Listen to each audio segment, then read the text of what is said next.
Yield a few minutes to my colleague from California, from the 1st District of California, Mr. LaMalfa. Thank you, sir. Thank you again, Ms. Moore. I appreciate it. You know, energy really is a cornerstone of a modern economy, a modern country. And the United States has been able to be a great innovator for so many decades on improving our lot with energy and indeed exporting civilization to the rest of the world, modernizing, making people more easily able to feed themselves, clothe themselves, withstand disaster, not have every heat wave or cold wave be a disastrous loss of life due to our ability to harness and produce energy that works for us. Energy independence is something just a few short years ago we were largely achieving finally under President Trump. The last 3 years, that's unraveled. So that independence, along with our food security, is indeed what makes us strong and we can withstand outside threats. So those two items really go hand in hand. I wish President Biden would realize that and not have the cabal behind him that is doing everything it can to unwind all the progress, all the good things that have been made in recent decades to make our country so strong previously.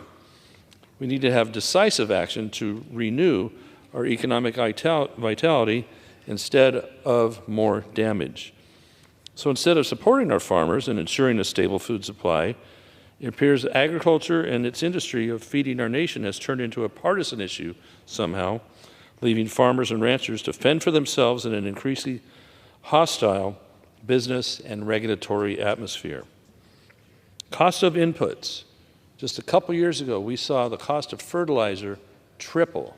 The cost of fuel, triple. In my real life, I'm a farmer at home, saw it firsthand. And that has to be passed along. Otherwise, there's no longer a farmer there to produce those items if they do not make at least some level of profit.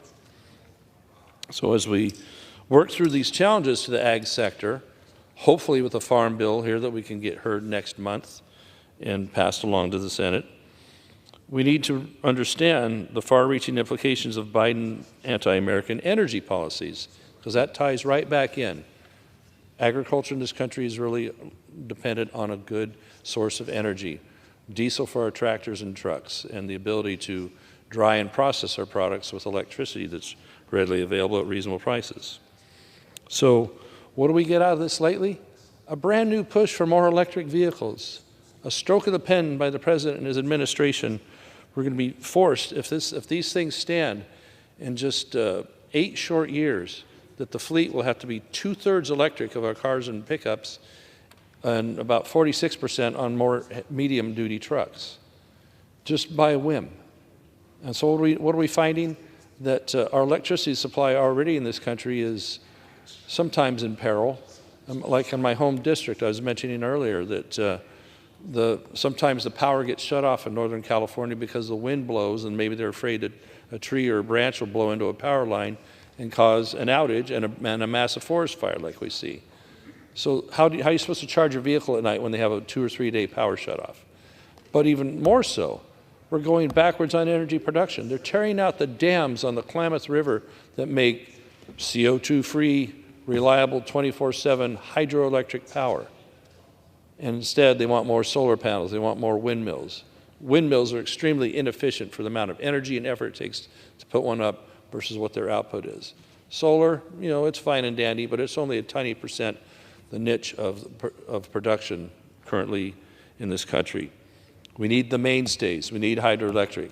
We need to expand nuclear power because that's a good, again, 24/7 baseload power supply. A small plant can produce a massive amount of power. You don't need thousands of acres of solar field covering up good land like they're trying to do even in the San Joaquin Valley or some of those productive farmland in the world right there in Central California. Their big idea is to have solar farms, cover up this good land instead with concentrated power plants that you have with nuclear, hydro, yes, natural gas, and the other forms. And I want to talk about, too, biomass. We don't get to talk about that a lot around here. Our forests are already way undermanaged, way too much material out there in them. We need to take more biomass and put it to work in power plants on a controlled basis. That's a 24/7 fuel also. Base load power, it's available. Don't have to rely on the wind to blow or the sun to come up or the clouds to blow away or the rain to stop. You have the ability to run that 24/7 whenever you want. And putting this forest products to work means it's not going to be out there burning in the woods. You're going to have a much 99.9% cleaner output burning that material in a power plant. And one of the other side effects of ignoring our forests and the dead trees is that they give off they're still going to give off the carbon dioxide as a tree decays. So you can either control it in a power plant more efficiently or have it just released out there. A tree grows, it dies, it gives off the CO2 it absorbed. But also, one of the byproducts not talked about much is there's methane gas that is released from a decomposing tree or other plant matter. Now they will talk about methane gas being much more volatile in the upper atmosphere than CO2 by many fold.